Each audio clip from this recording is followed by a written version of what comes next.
Shalom jemaat kasih oleh Tuhan, bersyukur bersama-sama kita baru saja merayakan Hari Reformasi 31 Oktober. Ya, hari di mana gereja-gereja Protestan dilahirkan, ya, termasuk salah satunya adalah GKA Elion di tempat ini.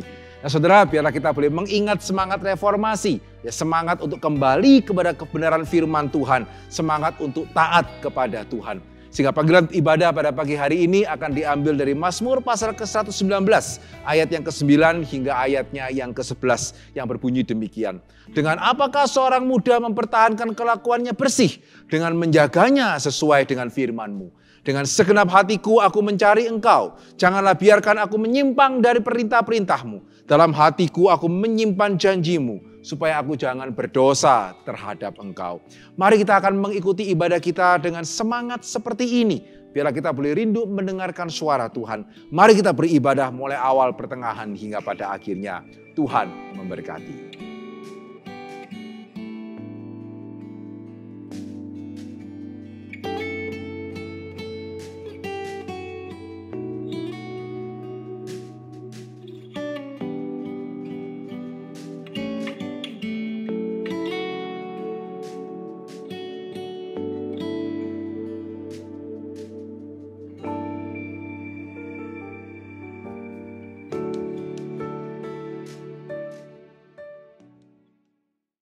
Mari kita memulai ibadah kita pada pagi hari ini dengan pengakuan bahwa pertolongan kita datangnya dari Tuhan yang menciptakan langit dan bumi. Turunlah atas kita kasih karunia, damai sejahtera dan sukacita surga dari Allah Tritunggal. Amin.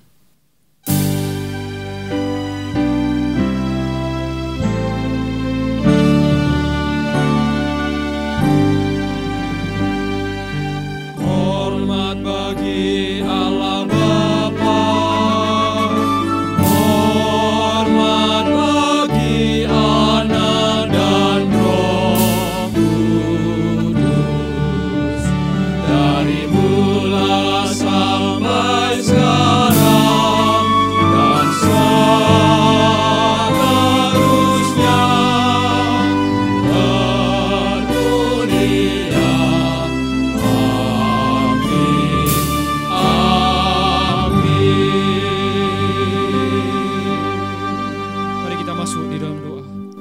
Tuhan, terima kasih untuk kebaikan-Mu di dalam kehidupan setiap kami.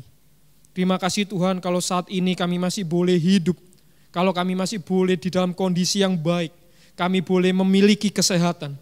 Itu semua karena kemurahan-Mu kepada setiap kami. Terima kasih Tuhan, dan biarlah sungguh Tuhan ketika kami saat ini datang beribadah, kami sungguh boleh menyadari siapakah diri kami di hadapan Engkau. Tuhan, kalau bukan Engkau yang membangun rumah, kalau bukan Engkau yang berjaga-jaga, maka sia-sialah itu semua. Karena Engkaulah yang mengatur segalanya. Terima kasih Tuhan untuk segalanya, dan kiranya Tuhan ampunilah kami dari segala dosa dan pelanggaran kami. Supaya sungguh Tuhan kami boleh beroleh berkat daripada ibadah ini. Sekalipun ibadah online, tetapi biarkanlah Tuhan kami boleh tetap mendapatkan berkat daripada-Mu. Dan kami boleh bersama-sama dengan rekan-rekan saudara seiman kami yang lain Tuhan untuk boleh beribadah walaupun tidak di tempat yang sama, tetapi kami boleh memiliki hati yang sama untuk boleh beribadah kepada Engkau. Tuhan yang boleh sertai setiap kami, setiap jemaat di rumah mereka masing-masing. Kiranya sungguh Tuhan, biarlah kami boleh beroleh berkat dari ibadah ini. Terima kasih Tuhan untuk bangsa dan negara ini. Terima kasih Tuhan untuk penyertaan-Mu terhadap bangsa dan negara ini juga Tuhan. Terima kasih Tuhan, dan kiranya sungguh Tuhan, supaya kami boleh memuji Engkau. Kiranya Tuhan curahkan sukacita-Mu kepada setiap kami. Di dalam nama Tuhan Yesus kami berdoa dan mengucap syukur. Amin. Mazmur 8 ayatnya yang kedua sampai dengan yang kelima. Ya Tuhan, Tuhan kami, betapa mulianya nama-Mu di seluruh bumi. Keagungan-Mu yang mengatasi langit dinyanyikan. Dari mulut bayi-bayi yang menyusu telah Kau letakkan dasar kekuatan karena lawan-Mu untuk membungkam musuh dan pendendam. Jika aku melihat langit-Mu, buatan jari-Mu, bulan dan bintang-bintang yang Kau tempatkan. Apakah kami sehingga Engkau mengingatnya? Apakah kami sehingga Engkau mengindahkannya? Maka kini jiwa kami pun memuji-Mu. Sungguh besar Engkau Allahku. Bintang gemerlapan dan bunyi gunung riuh ku dengar.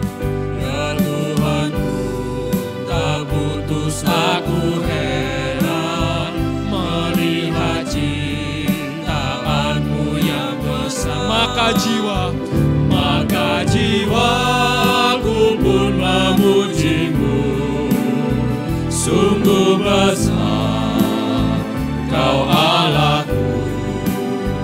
Maka jiwaku pun memuji-Mu, sungguh besar Kau Allahku.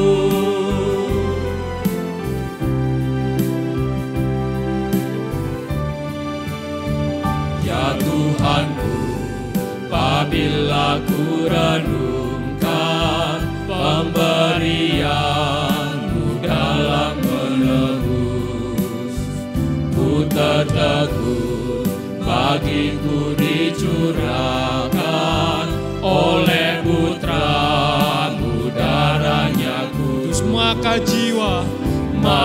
jiwaku pun memuji-Mu, sungguh besar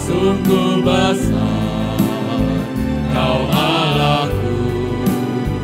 Maka jiwaku pun memuji-Mu, sungguh besar Kau Allahku. Maka jiwaku pun memuji-Mu, sungguh besar Kau Allahku. Maka jiwaku pun memuji-Mu, sungguh besar Kau Allahku. Sungguh besar Kau Allahku. Sungguh besar, sungguh besar Kau Allahku.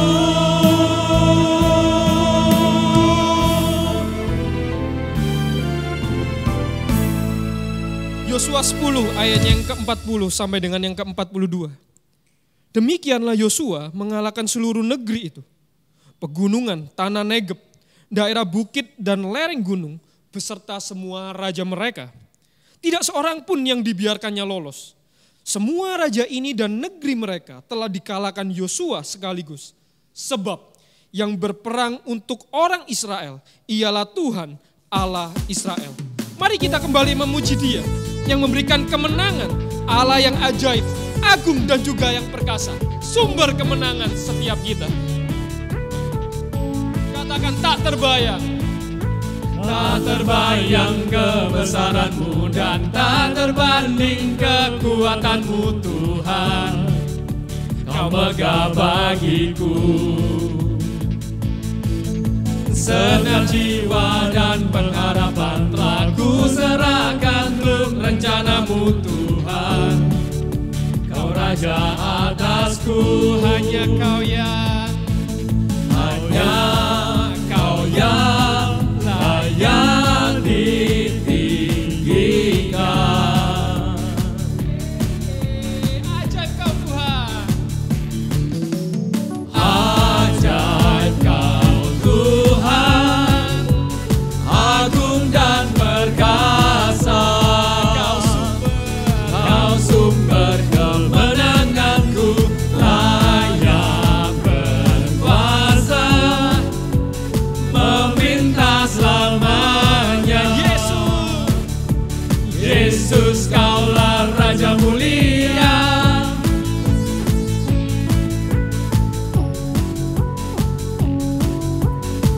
Mari dengan sukacita kita kembali katakan tak terbayang. Tak terbayang kebesaran-Mu dan tak terbanding kekuatan-Mu Tuhan. Kau megah bagiku. Segenap jiwa dan pengharapan telah ku serahkan untuk rencana-Mu Tuhan. raja atasku. Hanya Kau yang layak ditinggikan. Mari sama-sama kita katakan ajaib Kau Tuhan. Ajaib Kau Tuhan, agung dan perkasa. Kau sumber kemenanganku, layak berkuasa, memerintah selamanya. Yesus, Kaulah Raja mulia, ajaib Kau Tuhan, Agung dan perkasa. agung dan perkasa. Kau sumber kemenanganku, layak berkuasa, Dan memerintah selamanya. Yesus, Kaulah Raja mulia.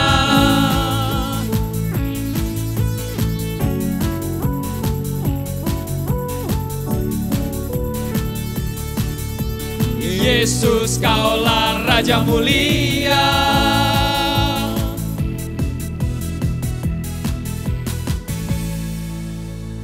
Sama seperti Tuhan yang memberi kemenangan kepada Yosua, maka Tuhan juga akan memberikan kemenangan demi kemenangan dalam hidup kita.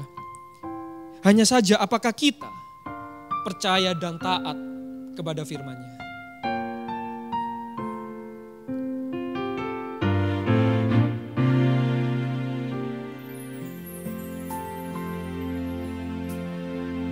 Katakan, Engkau Tuhan yang setia. Engkau Tuhan yang setia,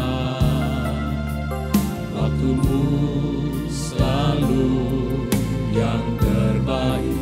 Engkau Tuhan sandaran. Engkau Tuhan sandaranku, dan ku hanya kan berharap padamu. Katakan dengan iman, satu-satunya yang ku andalkan. Satu-satunya yang ku andalkan, Satu-satunya yang kami percaya. satunya yang ku percaya. Engkau sumber kekuatan, sumber pengharapan, sumber kedamaian. Satu-satunya. Satu-satunya yang ku andalkan, satu-satunya yang ku percaya. Engkau Tuhan memberkati, Tuhan penyembuhku, Tuhan pemulihku. Mari sekali lagi kita naikkan pujian ini dari awal. Engkau Tuhan yang setia. Tuhan yang setia, Waktumu pun selalu yang terbaik bagi setiap kami. selalu yang terbaik. Hanya Engkau yang bisa menjadi sandaran setiap kami. Tuhan sandaranku, Dan pengharapan di dalam-Mu tidak akan pernah mengecewakan. hanya kan berharap Karena itu dengan iman kami berkata bahwa Engkaulah satu-satunya. satunya yang ku andalkan, Satu-satunya yang kami percaya. satunya yang ku percaya. Engkau sumber kekuatan, sumber pengharapan, sumber kedamaian. Satu-satunya. Satu-satunya yang ku andalkan,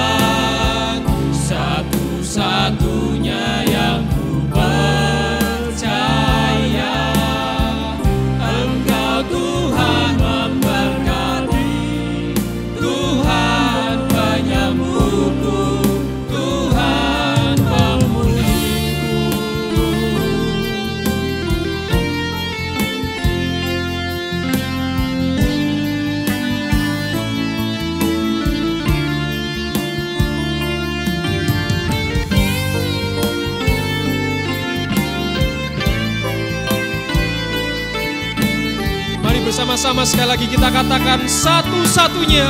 Satu-satunya yang kuandalkan, satu-satunya yang ku percaya. Engkau sumber kekuatan, sumber pengharapan, sumber kedamaian. Satu-satunya yang kuandalkan, satu-satunya yang ku percaya. Engkau Tuhan memberkati, Tuhan penyembuhku, Tuhan pemulihku. Engkau Tuhan memberkati, Tuhan penyembuhku, Tuhan pemulihku.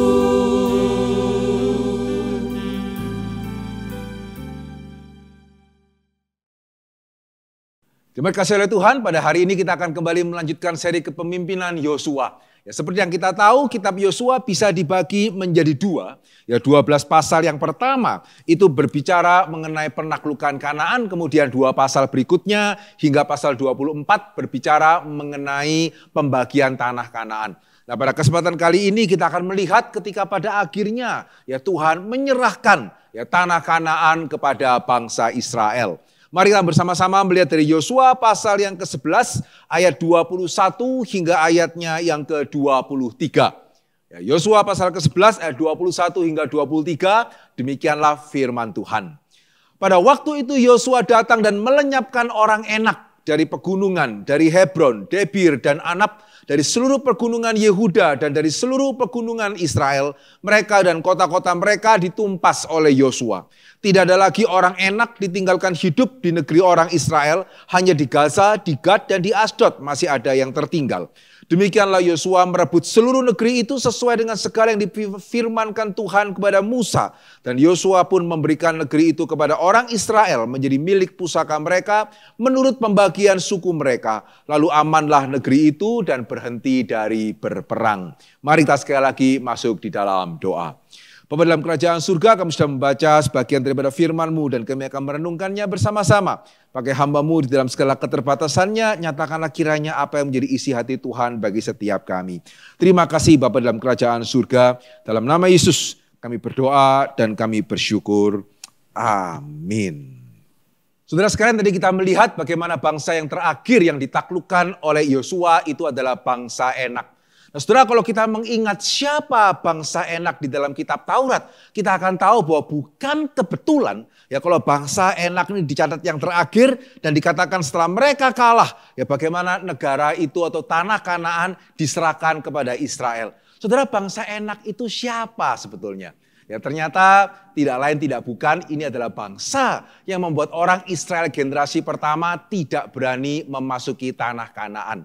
Saudara, kalau kita melihat dari Bilangan pasal yang ke-13 ayat yang ke-33, yang dikatakan di sana itu apa? Ya, juga kami lihat di sana orang-orang raksasa, orang Enak yang berasal dari orang-orang raksasa, dan kami lihat diri kami seperti belalang dan demikian juga mereka melihat kami. Saudara tahu dan saudara ingat ayat ini?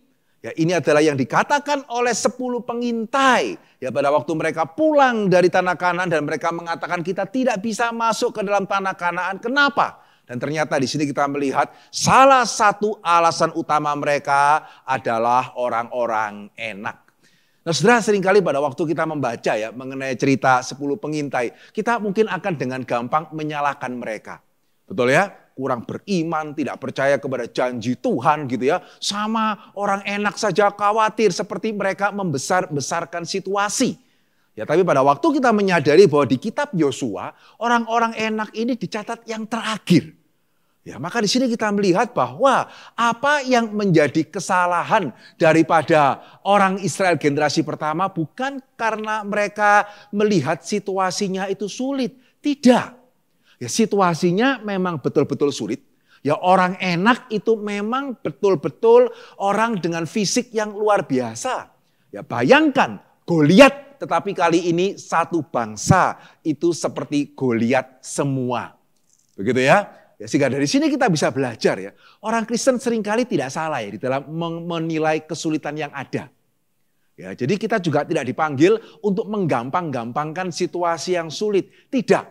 Ya, ketika hari ini orang Kristen karena beriman dalam tanda kutip kemudian sepertinya menggampangkan situasi yang tidak gampang. Sebetulnya itu bukan iman yang sejati.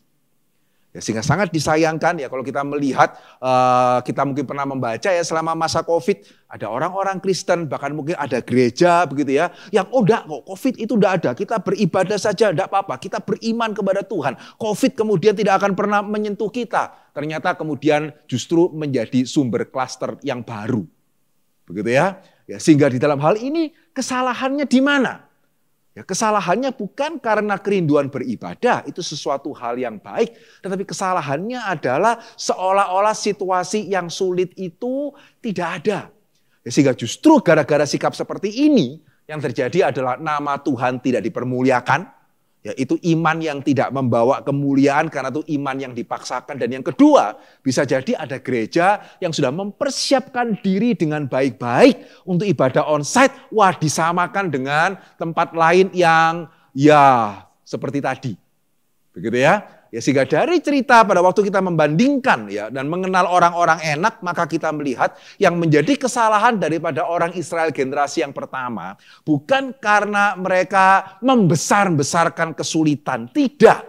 Ya, situasinya memang sulit, tetapi yang menjadi masalah adalah bukan karena mereka meremehkan kesulitan, tetapi mereka meremehkan Tuhan. Ya, sehingga sekali lagi ya, orang Kristen tidak boleh meremehkan kesulitan yang ada. Situasi sulit, ya kita ngomong sulit. Tetapi yang terlebih tidak boleh. Nah, ini yang saya percaya kita mesti lebih berhati-hati ya. Ya, saya percaya kita seperti yang di Elion, kita kecil kemungkinan untuk jatuh kepada tadi ya, terlalu meremehkan situasi, begitu ya. Amin ya. Tapi jangan sampai juga akhirnya kita jatuh kepada ekstrim yang satunya. Ya, kita meremehkan Tuhan seolah ya tidak mungkin situasi seperti ini tidak bisa.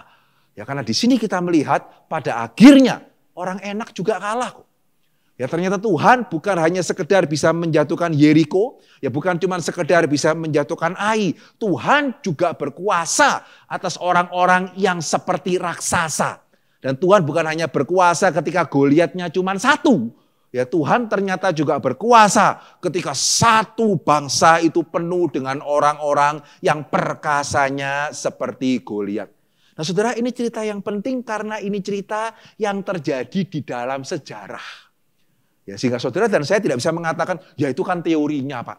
Ya, teorinya memang Tuhan bisa mengalahkan sekuat apapun. Itu kan teorinya. Loh enggak loh. Ya, Israel di tanah Kanaan itu kan bukan teori.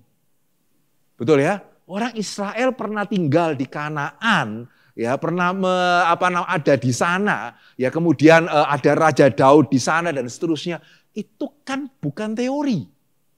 Ya, sehingga apa yang kita baca di dalam Yosua pasal yang ke-11 tadi bukan seolah-olah satu cerita atau satu dongeng, tapi sesuatu hal yang betul-betul terjadi. Ya. Bagaimana Tuhan bisa mengatasi bahkan ya, raksasa-raksasa seperti orang enak.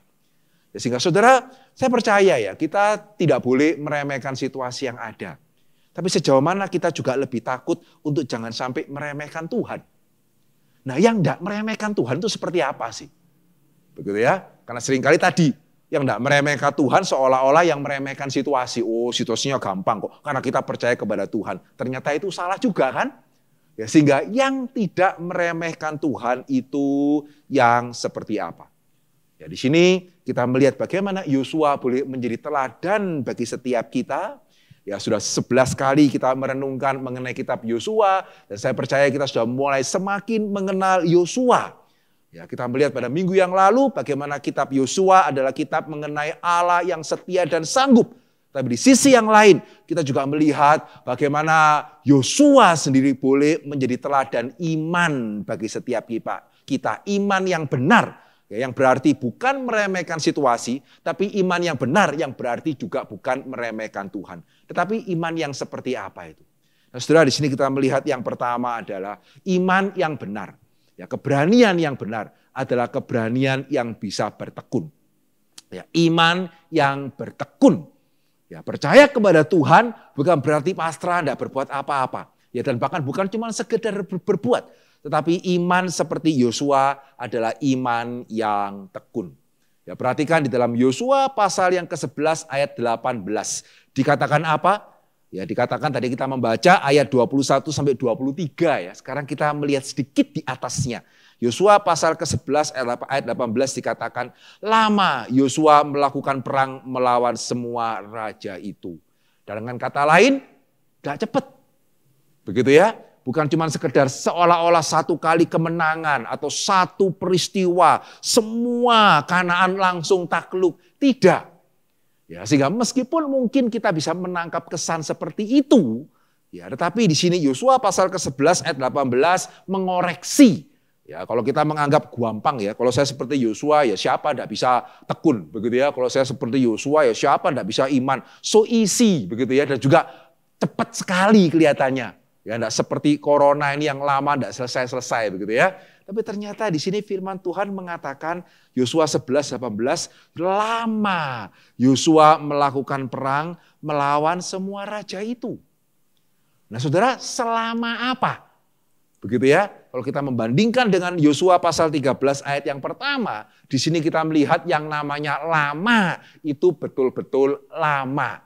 Ya, dikatakan apa? Yosua 13 ayat yang pertama, setelah Yosua menjadi tua dan lanjut umurnya, berfirmanlah Tuhan kepadanya, engkau telah tua dan lanjut umur, dan dari negeri ini masih amat banyak yang belum diduduki.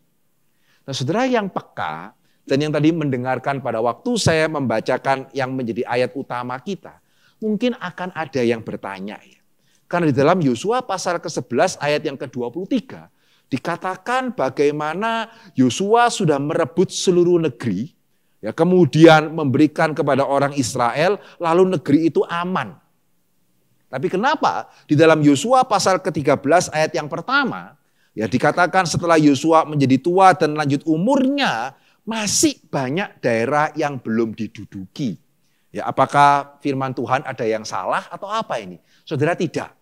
Tetapi ini mau menggambarkan ya, dengan kekalahan orang Enak, maka tanah Kanaan itu secara prinsip itu sudah diduduki. Ya, tetapi ya seperti satu bangsa ketika sudah diduduki, masih ada sisa-sisa perlawanan, begitu ya. Nah, ini kemudian yang orang Israel harus melanjutkan perjuangan. Nah, saudara, dalam hal ini ya, Yosua mirip sekali dengan Tuhan Yesus, begitu ya. Yesus sudah memenangkan pertempuran. Amin. Ya, saudara ikut IBS, saudara akan tahu kita sudah mengalami pengudusan di dalam Kristus. Tapi apakah berarti kemudian sekarang tinggal waktunya santai? Tidak. Ya, kita bagaimana mesti bertumbuh di dalam pengudusan itu sampai nantinya kita dikuduskan secara sempurna. Nah, saudara, ini gambaran yang sama yang kita temukan di sini. Ya, sehingga dengan kalahnya orang Enak, maka secara prinsip begitu ya, yang paling ditakuti ternyata sudah berhasil ditundukkan oleh Tuhan melalui Yosua memimpin orang Israel. Sehingga sekarang ya orang Israel yang mesti harus melanjutkan apa yang Yosua itu sudah lakukan. Ya, sama seperti hari ini orang Kristen dengan pertolongan Roh Kudus kita harus melanjutkan perjuangan yang sebetulnya telah dimenangkan oleh Tuhan kita. Tapi di sisi yang lain di sini kita melihat ya, menggambarkan juga capek ya. Ya, enggak cepat ya. Ternyata enggak semua kota diputeri jatuh kayak Yeriko. Ya, ternyata memakan waktu yang lama, bahkan sampai Yosua tua pun ternyata tidak selesai ya. Ternyata sisa-sisa kecil-kecil ini banyak itu. Ya, tapi justru di sini kita melihat apa yang menjadi teladan Yosua yang sangat penting. Dia tekun melakukan sampai kepada kesudahannya. Yosua setia seumur hidupnya. Tetapi juga yang menarik ya, dia juga bersedia, dia melihat apa yang menjadi bagiannya. Tetapi juga dia tidak keberatan men-sharekan kepada yang lain. Maksudnya apa? Nah, saudara, pada waktu di dalam Yosua pasal ke-13 Tuhan mengatakan, Yosua engkau sudah tua. Ya, banyak daerah belum itu diselesaikan. yang Yosua lakukan adalah seperti yang Tuhan perintahkan. Dia tahu dia sudah tua. Dia tidak bisa terus memimpin bangsa Israel. Sehingga yang dia lakukan adalah dia membagi-bagi tanah. Seperti yang Tuhan perintahkan. Dan kemudian dia mendelegasikan kepada setiap suku untuk merebut bagian mereka masing-masing. Yang paling sulit Yosua sudah kerjakan. Ya, yang tidak bisa dikerjakan oleh suku-suku yang lain, Yosua sudah selesaikan. Ya, tapi kemudian dia tidak, wah saya orang pilihan Tuhan, saya mesti menyelesaikan segala-galanya. Kalau bukan saya, siapa yang bisa mengalahkan Kanaan? Tidak. Ya, Yosua setia sampai terakhir, tapi di sini yang luar biasa. Ya. Ketika waktunya dia mendelegasikan itu dengan baik. Sehingga di sini saudara saya melihat suatu pelajaran yang indah mengenai bertekun. Ya, untuk kita yang masih muda, begitu ya, remaja pemuda, kita mesti belajar seperti Yosua. Ya. Tekun berarti ya saudara jangan gampang menyerah ya. Ya, jangan menyerah ketika kegagalan pertama itu datang. Begitu ya, jangan terlalu mudah itu kecewa. Ya, kita mesti seperti Yosua, ya bagaimana ketika ada kesulitan. Ya kalau memang Tuhan menghendaki kita untuk melewatinya, kita bertekun hingga kesudahannya. Ya, dalam hal ini ya salah satu tokoh film kartun yang bisa menjadi teladan, begitu ya. Apa? Tokoh film kartun yang menggambarkan satu ketekunan, begitu ya. Ya tidak lain tidak bukan adalah Naruto, begitu ya. Ya, Naruto digambarkan sebagai seseorang yang tidak mudah menyerah gitu ya, padahal musuhnya lebih kuat, tapi dia terus maju sehingga sampai akhirnya menang. Itu kenapa komiknya judulnya Naruto. Ya, sehingga saya percaya dalam hal ini ya, anak-anak pemuda remaja Kristen ya, boleh ya belajar dari Naruto. Ya, tetapi dengan alasan yang berbeda. Ya, kalau Naruto kan dengan dia bertekun, somehow dia akan menemukan kekuatan baru. Begitu ya, dari dalam dirinya, ya sehingga akhirnya ya menang pokoknya. Gitu ya, jadi kekuatannya dari dirinya. Nah saudara, bagi kita orang Kristen tidak ya, kekuatan bukan dari diri kita. Tetapi justru karena bukan dari diri kita, semangat bertekunnya juga mestinya lebih. Ya akan sangat-sangat menyusahkan ya. Kalau pemuda Kristen, remaja Kristen begitu ya, ya percaya kepada Tuhan, maka itu berarti kalau gagal sekali berarti bukan kehendak Tuhan begitu ya. Memang Tuhan tidak menghendaki. Saudara tidak begitu.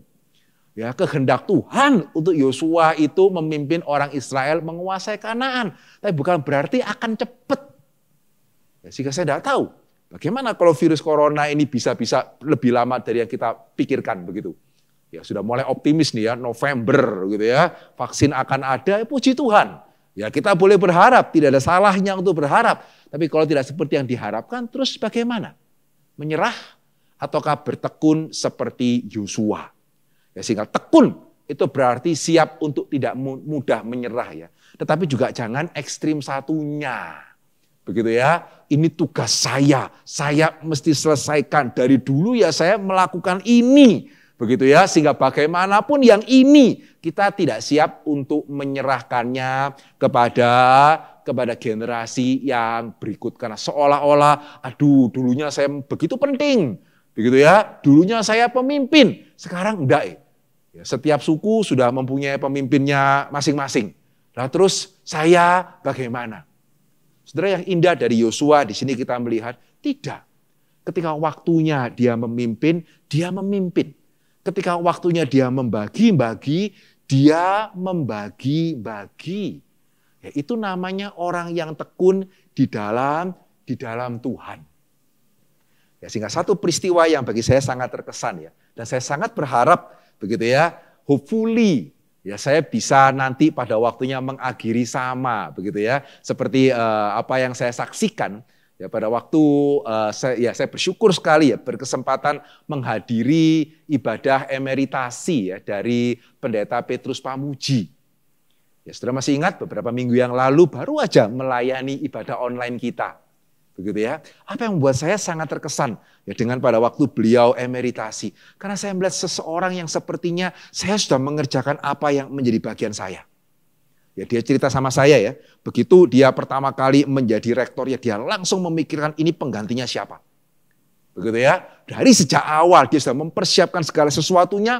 Sehingga pada waktu dia tiba, waktunya emeritasi. Saya betul-betul melihat satu orang.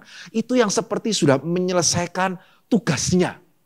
Sehingga sampai hari ini ya. Mungkin sudah 6 atau 7 tahun. Ya, setelah beliau emeritus. Ya saudara, saya tidak pernah dengar cerita beliau merasa susah hati. Waduh, dulunya rektor ini. Dulunya ini pemimpin, kok sekarang saya sepertinya itu bukan siapa-siapa ya. Aduh, kok ini bagaimana? Enggak. Begitu ya. Ya di satu sisi beliau tetap melayani, ini indahnya. Ya barusan saja melayani di Elion Satelit, begitu ya. Tapi di sisi yang lain tidak seperti orang yang kalau sekarang orang mengatakan post power syndrome lah, begitu ya. Seperti orang yang dulunya penuh dengan otoritas sekarang enggak ada. Tidak. Ya, sehingga di sini kita melihat orang yang tekun. Ya, berarti ketika pekerjaan itu dipercayakan kepada kita, ya jangan gampang menyerah. Ya, tapi tekun itu juga berarti seperti Yesaya. Pada waktu dia harus melakukan tugas yang lain, supervisi. Ya, dia melakukan tugas itu dengan baik. Ya, sehingga saya percaya Yosua bukan cuma menjadi teladan bagi kita yang muda, begitu ya, remaja, pemuda, tapi juga teladan ketekunan yang baik bagi setiap kita yang senior. Ya, sehingga orang yang tidak meremehkan Tuhan, orang yang beriman adalah orang yang tekun, sekaligus juga yang kedua adalah orang yang taat. Begitu ya, taat kepada kebenaran firman Tuhan. Dikatakan apa di sini? Ya, saya mengutip hanya 2 dari sekian banyak dikatakan Yosua taat. Tapi saya ingin menekankan satu hal yang khusus di sini. Yosua 11 ayat 23 dikatakan, demikianlah Yosua merebut seluruh negeri itu sesuai dengan segala yang difirmankan Tuhan kepada Musa. Ya, perhatikan lagi sekarang. Yosua 11 ayatnya yang ke-15. Seperti yang diperintahkan Tuhan kepada Musa, hambanya itu. Demikianlah diperintahkan Musa kepada Yosua. Dan seperti itulah dilakukan Yosua. Tidak ada sesuatu yang diabaikannya dari segala yang diperintahkan Tuhan kepada Musa. Nah, saudara sudah beberapa kali mendengarkan saya menguraikan ya betapa Yosua sungguh-sungguh seorang hamba Tuhan yang taat. Begitu ya, dia memegang apa yang Tuhan perintahkan kepada dia di awal pelayanannya. Ya, perkatakanlah firman itu, pegang itu dengan sungguh-sungguh. Dan Yosua menaatinya sebagai orang yang beriman. Tapi satu hal yang mesti menjadi catatan kita di sini adalah satu hal yang menarik ya. Terus sepertinya penulis kitab Yosua itu ingin menekankan firman Tuhan itu kepada Musa. Yosua taat kepada firman Tuhan yang disampaikan kepada Musa. Ya, semua yang Tuhan sampaikan kepada Musa, ya, itu yang Yosua lakukan dengan sungguh-sungguh. Ya, sehingga ini membangkitkan suatu pertanyaan ya. Ya sudah tahu begitu ya. Firman itu kepada Musa. Gitu ya. Apakah memang ini sengaja seperti mau bahasa Jawanya itu mengece Yosua atau bagaimana ini? Ya, apa itu bahasa Indonesianya mengece begitu ya? Agak ya mengolok mungkin ya, begitu ya. Seolah-olah Tuhan tidak bicara sama saya ya. Tuhan bicaranya sama Musa ya. Terus begitu ya, dikatakan ditekankan firman Tuhan kepada Musa. Saya mesti melakukan firman Tuhan kepada Musa begitu ya. Tapi saudara di sini justru kita melihat satu semangat yang sangat baik. Dan satu semangat yang sebetulnya mendasari semangat reformasi. Ya saudara, kita baru saja merayakan bersama-sama hari reformasi ya. Betul ya, 31 Oktober 1517. Ya kita baru melewatinya, sekarang 1 November begitu ya. Semangat reformasi, wah setiap kita pasti tahu. Semangat mendengarkan firman Tuhan kan Pak, kita mesti cinta akan firman dan seterusnya, amin, amin begitu ya. Tapi ada satu semangat reformasi yang saya khawatir hari ini tidak ada. Begitu ya. Demikian juga ini menjadi semangat Yosua. Ya bukan cuman ya saya mau dengar firman Tuhan begitu. Tapi firman Tuhan yang seperti apa? Ya saya percaya hari ini setiap saudara berani tidak taat kalau Tuhan ngomong langsung. Rasanya kok nggak ada yang senekat itu ya. Begitu ya. Sehingga saya percaya tidak ada orang Kristen yang berani terang-terangan tidak taat kepada firman Tuhan. Tapi pertanyaannya, banyak orang Kristen yang mengatakan mau taat kepada firman Tuhan, tapi tidak mau belajar itu. Ya, terus firman Tuhan diartikan menurut siapa? Ya, ini yang hari ini saya sangat-sangat concern. Ya, karena hari ini semua kita saling sharing yuk. Ya, menurut kamu firman Tuhan mengatakan apa? Menurut kamu firman Tuhan mengatakan apa? Menurut saya firman Tuhan itu mengatakan apa? Begitu ya. Jadi seolah-olah firman Tuhan itu sesuai dengan menurut saya. Begitu. Ya, sehingga banyak orang Kristen hari ini akan mengamini bahwa ini adalah firman Tuhan. Tapi seringkali yang saya khawatir artinya itu kita sendiri yang menentukan. Sehingga banyak orang Kristen yang mengatakan taat kepada firman Tuhan, sebetulnya taat kepada tafsirannya sendiri akan firman Tuhan. Nah, saudara, saya pernah ada satu contoh yang saya jumpai sendiri. Ya, saudara mungkin sudah beberapa kali ya sekarang ya mendengar saya mengatakan, saya pernah bertemu dengan seorang hamba Tuhan yang menjadi seorang peramal. Begitu ya. Dan ketika saya bertemu dengan dia, ya saya tidak tertarik kenapa kok bisa jadi dari hamba Tuhan menjadi peramal. Ya, tapi kenapa kok bisa jadi hamba Tuhan? Ya, singkat cerita ya karena dia melihat kekristenan bisa memberikan damai dan seterusnya. Sehingga pada waktu saya tanya, jadi bukan karena Bapak sadar berdosa? Ya bukan, bangga lagi jawabnya begitu ya. Ya sehingga tidak heran akhirnya ketika damainya hilang pindah profesi lagi. Tapi yang satu hal yang menarik ya, pada waktu kita bincang-bincangkan, dia tahu saya hamba Tuhan. Dia mengatakan, Pak, kalau kita khotbah sama jemaat ya, kita itu mesti memberitakan apa yang mereka itu suka.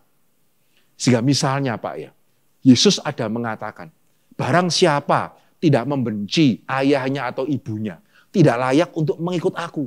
Ini tidak bisa dikhotbahkan secara terus terang, tidak ada yang mau. Sehingga mesti dikhotbahkan seperti ini.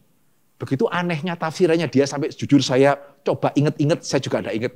Begitu. Yang pasti tafsirannya memang menarik tapi salah. Ya, tapi terus kemudian saya tanya, loh Pak, tapi itu kan tafsiran yang salah. Ya tapi itu jemaat yang mau denger. Begitu ya. Nah saudara ini mungkin contoh yang ekstrim. Ya, dan saya berharap di antara kita tidak ada yang sampai se-ekstrim ini. Ya. Tetapi di sini kita melihat, kalau kita sungguh mau taat kepada firman Tuhan, tidak bisa dilepaskan sejauh mana kita mau belajar. Ya, bukan cuma sekedar baca sendiri, bagus baca sendiri begitu ya. Tapi kalau kita baca sendiri, kemudian artikan sendiri, ya kemudian tafsirkan sendiri. Saudara itu bukan semangat Yosua.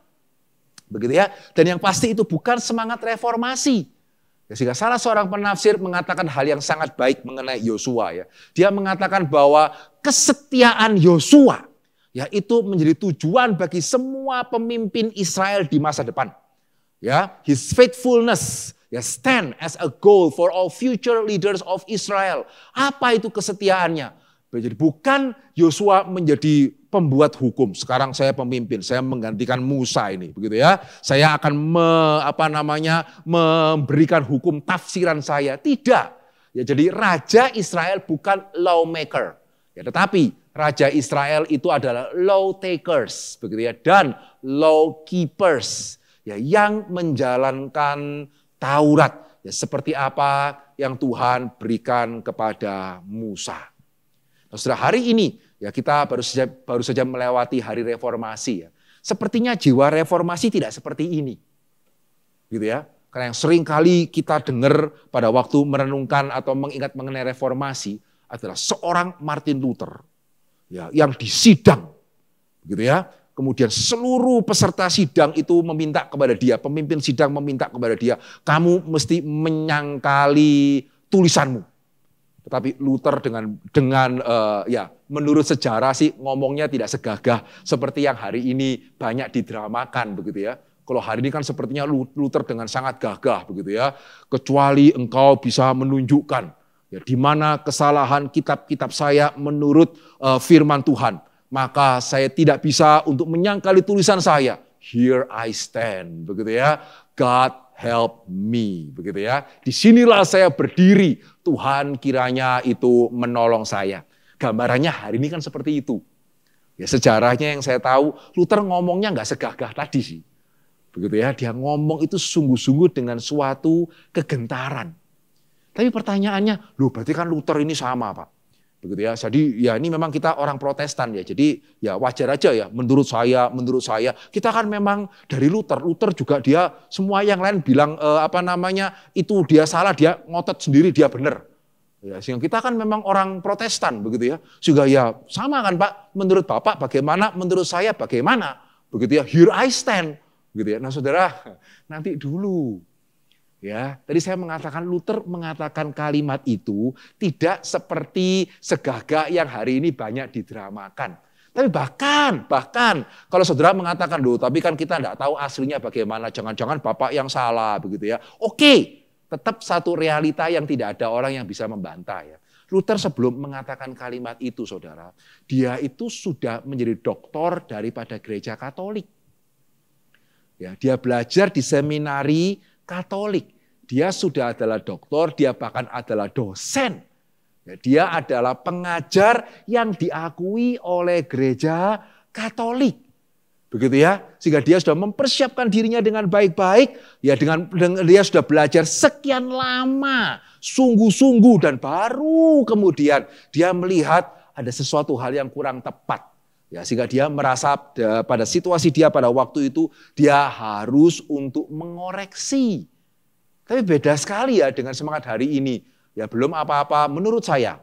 Ya firman Tuhan itu menurut saya. Menurut apa yang saya pikir. Saudara ada enggak sih? Ya, saudara merasa sakit. Ya, kemudian dokternya saudara ke dokter. Dokter tuh mengatakan, terus saudara mengatakan, oh enggak dokter. Tapi menurut saya ini sakitnya ini. Ya, kira-kira apa yang akan dilakukan oleh dokternya? Ya sudah enggak usah ke sini, pulang aja minum obat seperti yang kamu mau. Betul ya? Enggak ada sesuatu hal yang serius. Itu yang menurut saya. Menurut saya, enggak.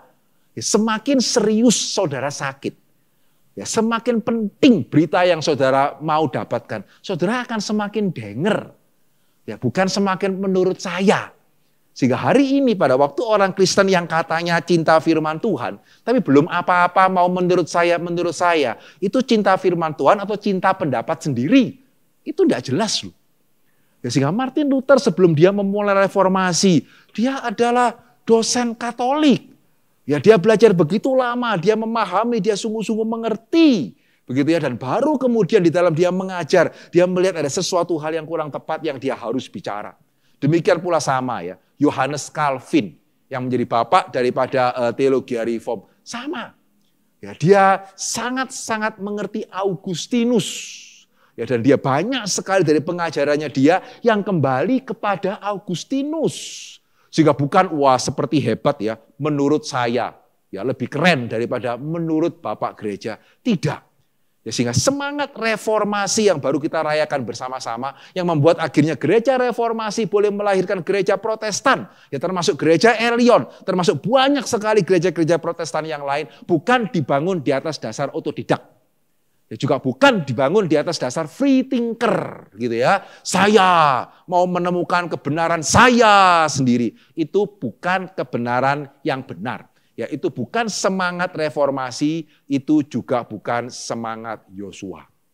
Ya, sehingga satu hal yang indah yang kita bisa pelajari dari Yosua adalah dia tidak keberatan. Dia tidak merasa kalah hawa. Ya, sudah disebut hambanya Musa, ya Musa disebut hamba Tuhan. Saya disebut hambanya Musa, ya itu berarti hambanya hamba, pembantunya pembantu. Sudah gitu sedikit-sedikit dengarkan firman Tuhan yang dikatakan kepada Musa. Dengarkan firman Tuhan yang dikatakan kepada Musa. Kapan saya tampil? Begitu ya, kapan saya menjadi orang yang penting? Musa terus saya dibawa bayang-bayang Musa, mau sampai kapan? Sampai terakhir. Begitu ya, bahkan sampai ketika dia mengalahkan Enak, dikatakan apa? Yosua melakukan apa yang Tuhan perintahkan kepada Musa. Bahkan ketika dia membagi-bagi tanah, ya di pasal 13-24, dia kembali melakukan seperti yang Tuhan perintahkan kepada Musa. Ya, sehingga di sini kita melihat orang yang taat kepada firman Tuhan adalah orang yang sungguh-sungguh dia mau rendah hati belajar, dia bukan cuma tekun melakukan apa yang Tuhan mau dia lakukan, dia tekun mempelajari apa yang Tuhan sudah wahyukan, ya apa yang Tuhan sudah nyatakan, dia tekun belajar dan bukannya belum apa-apa mau mikir sendiri. Ya sehingga apa yang membuat Yosua itu pada akhirnya berhasil menggenapkan apa yang dia harus genapkan? Dalam pengertian apa Yosua tidak meremehkan Tuhan? Ya persis seperti perintah Tuhan kepada dia di awal sekali. Ya hanya kuatkan dan teguhkanlah hatimu. Ya, itu kenapa Yosua tidak mempunyai hati yang cengeng, begitu ya. ya dia bertekun hingga kepada kesudahannya. Ya karena firman Tuhan mengatakan kuatkan dan teguhkanlah hatimu dengan sungguh-sungguh. Ya bertindaklah hati-hati sesuai dengan seluruh hukum yang telah diperintahkan kepadamu oleh hambaku Musa. Dari awal sudah begitu ya. Ya diperintahkan kepada hambaku Musa, janganlah menyimpang ke kanan atau ke kiri, supaya engkau beruntung kemanapun engkau pergi. Dan Yosua ya sampai akhir hidupnya menjalankan dua hal ini. Dia meneguhkan hatinya, dia tekun, dia rela, ya termasuk dia rela taat kepada firman Tuhan yang Tuhan beritakan kepada Musa. Dia tidak ingin menjadi sengaja mau melampaui Musa, tidak ada gengsi di sana begitu ya. Dia taat kepada apa yang Tuhan perintahkan kepada Musa. Sehingga hari ini mari kita merenungkan bersama-sama ya. Sejauh mana kita tidak meremehkan Tuhan. Ya saya amin. Ya kita di Elion mungkin tidak meremehkan situasi ya. Ya memang ini situasi yang sulit. Pekerjaan sulit. Studi juga tidak gampang karena semuanya online begitu ya. Tapi sejauh mana kita tidak meremehkan situasi, sekaligus juga sejauh mana kita tidak meremehkan Tuhan. Tuhan bisa memimpin kita baik di dalam pekerjaan kita. Tuhan bisa memimpin kita di dalam studi kita meskipun dalam saat-saat seperti ini. Tuhan bisa memimpin kita di dalam keluarga kita termasuk dalam saat-saat seperti ini. Sehingga sejauh mana ya kita tidak meremehkan Tuhan berarti meyakini Tuhan itu sanggup. Ya tema kita hari ini adalah Tuhan yang beri menang. Ya karena memang bukan Yosua yang menang akan enak, Tuhan yang memberi menang akan Yosua.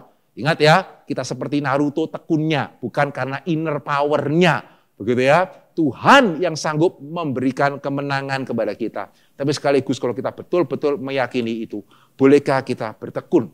Sekaligus bolehkah kita dengan rendah hati, ya taat kepada firman, mempelajari firman Tuhan. Bukannya belum apa-apa, mau menurut saya, begitu ya. Tapi kita mau mengikuti pengajaran gereja yang baik, dan kiranya Tuhan boleh menuntun kita dan menunjukkan Dia adalah Tuhan yang mampu. Ya biarlah firman yang kita dengarkan tidak kita lupakan begitu saja. Kita boleh renungkan baik-baik, sehingga seperti Tuhan memimpin Yosua, Tuhan memimpin saudara, dan Tuhan memimpin saya. Amin. Mari kita berdoa. Bapa dalam kerajaan surga, kami sungguh bersyukur memiliki Allah yang sanggup. Ya Engkau Allah yang sanggup untuk memimpin Yosua, memimpin orang Israel, mengalahkan apa yang sepertinya tidak terkalahkan. Raksasa-raksasa ya Tuhan, yang sepertinya tidak bisa ditundukkan. Engkau Allah yang sanggup untuk menundukkannya. Bapa dalam kerajaan surga, ampunilah kami. Kalau hari ini ya Tuhan kami mungkin benar pada waktu kami mengakui masalah kami seperti raksasa yang kami tidak bisa atasi. Tapi ampunilah kami kalau kami seringkali juga menganggap Tuhan tidak bisa mengatasinya. Ampunilah kami ya Tuhan kalau kami yang tidak meremehkan situasi. Kami mungkin meremehkan Tuhan, meremehkan kuasa Tuhan di dalam hidup kami. Tuhan ajar kami seperti Yosua yang boleh bagaimana bertekun. Kuatkan dan teguhkanlah hati kami ya Tuhan. Supaya kami jangan mudah putus asa. Hamba-Mu berdoa bagi jemaat-jemaat Tuhan yang masih muda. Tuhan tolong kami mempunyai hati seperti Yosua. Yang tidak mudah menyerah, tidak mudah putus asa. Tidak mudah kemudian kehilangan pengharapan. Ajar kami bertekun di dalam Tuhan. Tapi kami juga berdoa, jadikan kami seperti Yosua yang dengan rendah hati mau mengerti kebenaran firman-Mu. Dengan rendah hati mau belajar dengan sungguh-sungguh. Bukan secara otodidak sendiri ya Tuhan. Tapi kami boleh melihat apa yang Tuhan sudah boleh kerjakan melalui pendahulu-pendahulu kami. Biarlah sekali lagi ya Tuhan kami boleh menjadi orang-orang percaya yang sungguh-sungguh percaya. Sehingga biarlah seperti Tuhan menuntun Yosua, Tuhan juga boleh menuntun kami. Terima kasih Bapa dalam kerajaan surga. Di dalam nama Yesus kami berdoa dan kami bersyukur. Amin. Puji Tuhan, kita akan bersama-sama masuk ke dalam perjamuan kudus.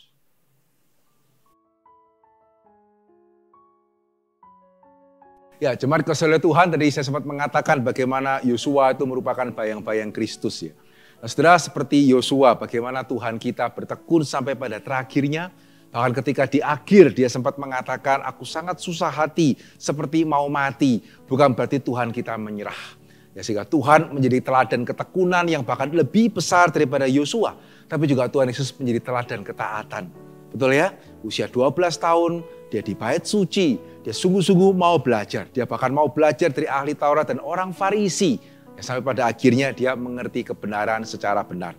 Sehingga itu kenapa? Ya dia bisa memenangkan pertempuran itu bagi kita, ya dia bisa menyelamatkan kita, dan hari ini kita boleh bersama-sama untuk merayakan perjamuan kudus. Ya, sehingga biarlah pada waktu nanti kita merayakan perjamuan kudus, kita boleh mengingat ketekunan dan ketaatan Yosua, tapi khususnya kita boleh mengingat ketekunan dan ketaatan Tuhan kita. Ya, sehingga perjamuan kudus ini sungguh-sungguh boleh menjadi sarana anugerah yang boleh menguatkan iman kita, bukan cuma sekedar suatu rutinitas belaka. Dan bagi saudara yang baru dibaptis dan disidi, saudara ini kali pertama menerima perjamuan kudus, biarlah sungguh-sungguh ini menjadi suatu momen yang indah di dalam kehidupan rohani saudara. Saudara, saya ingin membacakan satu pengantar terlebih dahulu sebelum kita masuk di dalam perjamuan kudus. Ya, Paulus mengatakan bahwa apa yang telah kuteruskan kepadamu, ya telah aku terima dari Tuhan itu sendiri.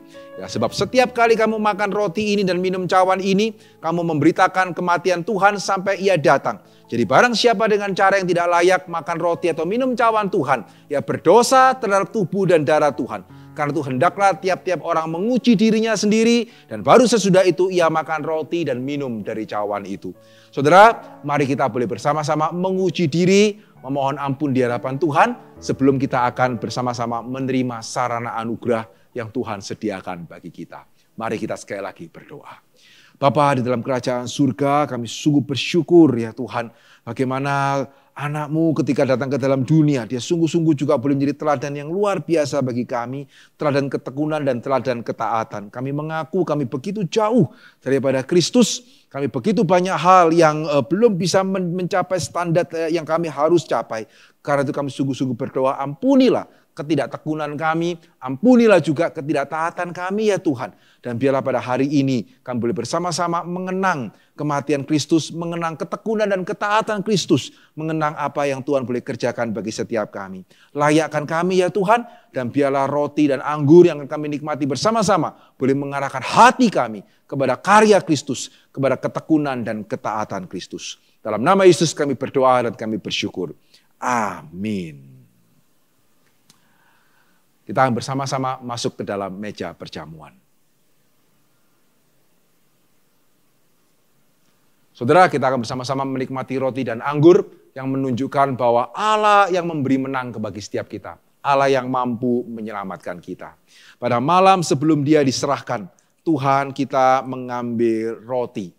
Ya, dia memecah-mecahkannya dan berkata, inilah tubuhku yang dipecahkan bagi kamu sebagai pengampunan dosamu. Ambillah, makanlah menjadi peringatan akan aku. Ya, jemaat yang dikasihi oleh Tuhan, mari kita yang sudah boleh memegang roti, kita akan memakannya bersama-sama, kita akan memakannya dengan mengingat Tuhan, dengan mengucap syukur dan dengan iman. Mari kita menikmati roti yang melambangkan tubuh Kristus.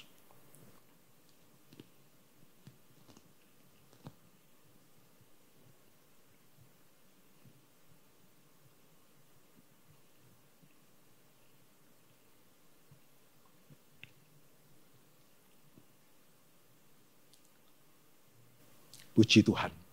Firman Tuhan juga mengatakan setelah dia mengambil roti, Tuhan kita juga boleh mengambil cawan yang berisi anggur. Dan dia mengatakan, inilah cawan, darah yang memeteraikan perjanjian baru. Ambillah dan minumlah sebagai peringatan akan aku. Jemaat yang dikasihi oleh Tuhan, mari kita boleh bersama-sama mengambil anggur yang melambangkan darah Kristus yang tercurah, untuk boleh meresmikan perjanjian baru di dalam mana saudara dan saya berada.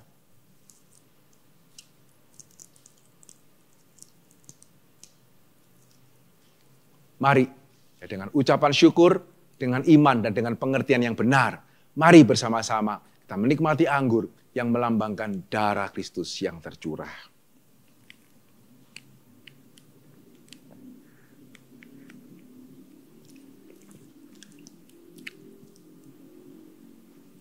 Mari kita sekali lagi masuk di dalam doa.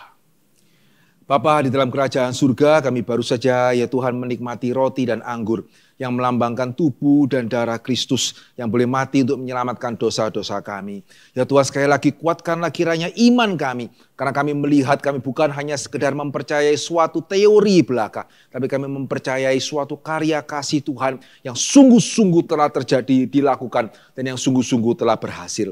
Terima kasih untuk boleh memberi kemenangan kepada setiap kami. Terima kasih boleh melepaskan kami daripada dosa-dosa kami. Tolonglah kami supaya kami jangan menyia-nyiakan apa yang Tuhan sudah kerjakan bagi setiap kami. Tapi biarlah kami boleh melanjutkannya. Kami boleh bertumbuh di dalam apa yang Tuhan sudah kerjakan di dalam hati kami masing-masing.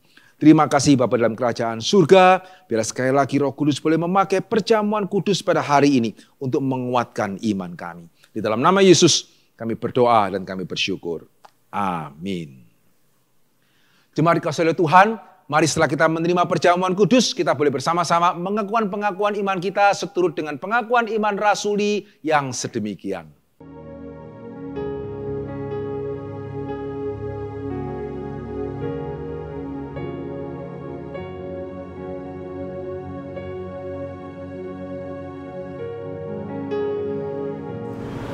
Aku percaya kepada Allah, Bapa yang Maha Kuasa, Khalik langit dan bumi.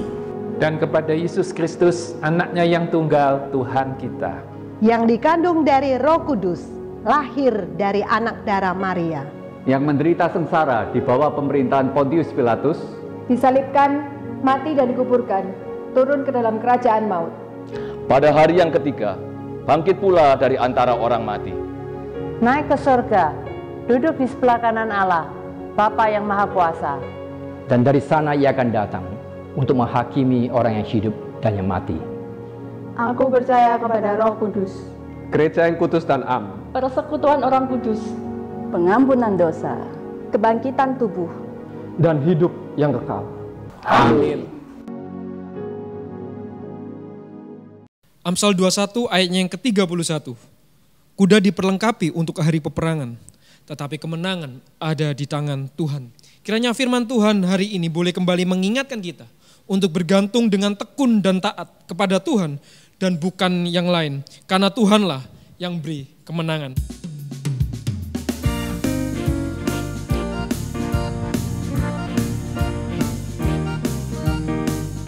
Sandar pada Tuhan, menangkan seteru. Sandar pada Tuhan, menangkan seteru. Kidung menang jadi kuasa hidupmu. Datang percobaan, ia akan menuntun. Selalu dekat Yesus, hati senanglah. Selalu dekat Yesus, sepanjang hidupmu. Awan gelap tak pisahkanmu darinya. Susah atau senang atau apapun, dekat pada Yesus, hati senanglah.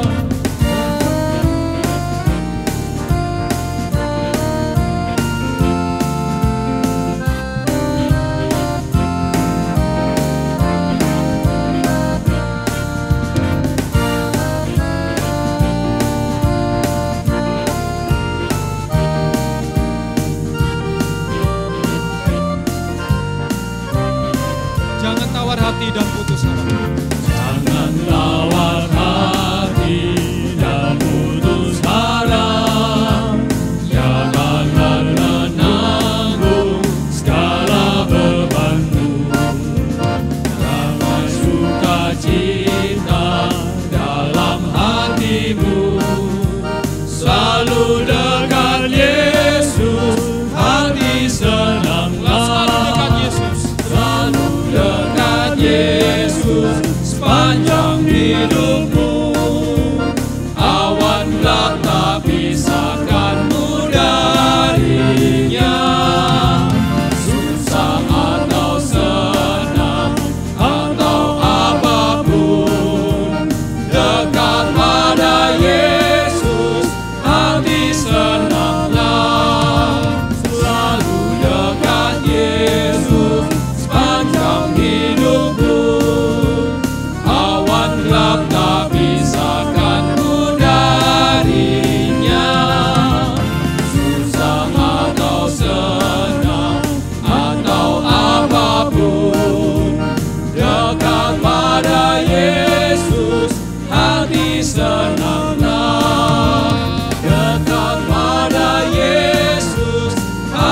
senanglah. Mari kita masuk dalam doa.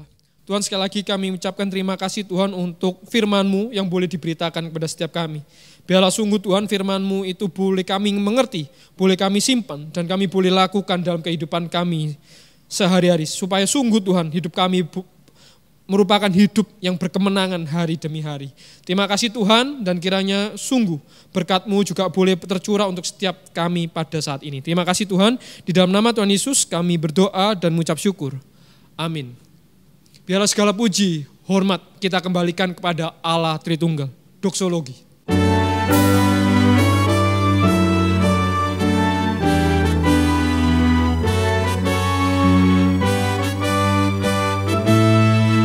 Puji Allah Bapa Putra, puji Allah Roh Kudus, ketiganya yang esa, pohon selamat, sumber berkat.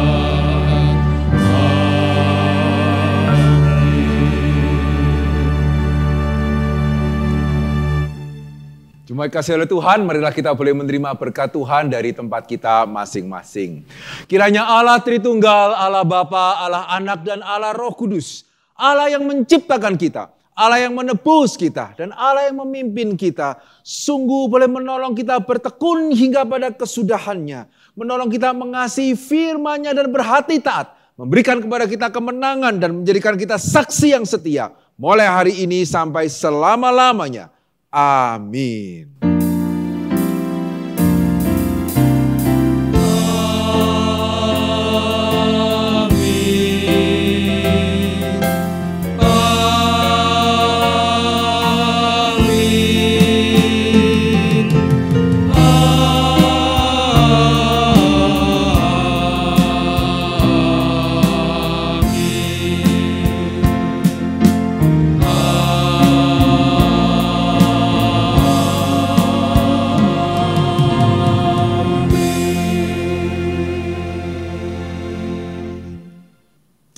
Puji Tuhan, ibadah kita pada hari ini selesai. Bersyukur juga kalau kita boleh bersama-sama merayakan Hari Reformasi. Ya, biarlah gereja GKI Elion sebagai gereja yang mengaku berteologi reform. Ya, kita boleh terus membawa semangat reformasi, semangat mengasihi firman Tuhan, semangat mau taat, semangat kita mau hidup sesuai dengan kebenaran firman Tuhan. Kiranya Tuhan memberkati setiap kita.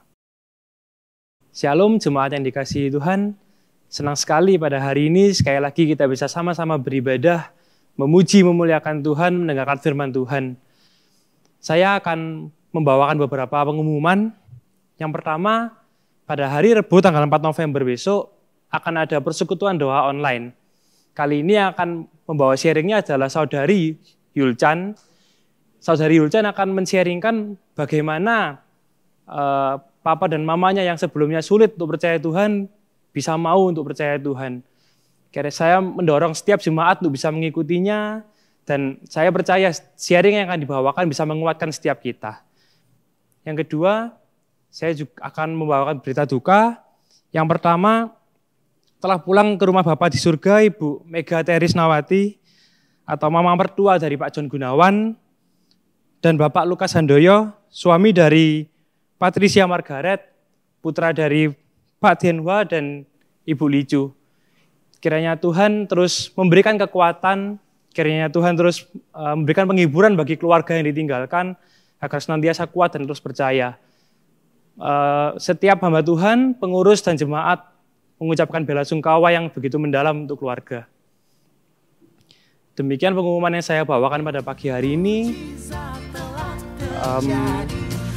Stay safe, stay healthy, and God bless you. Bye-bye.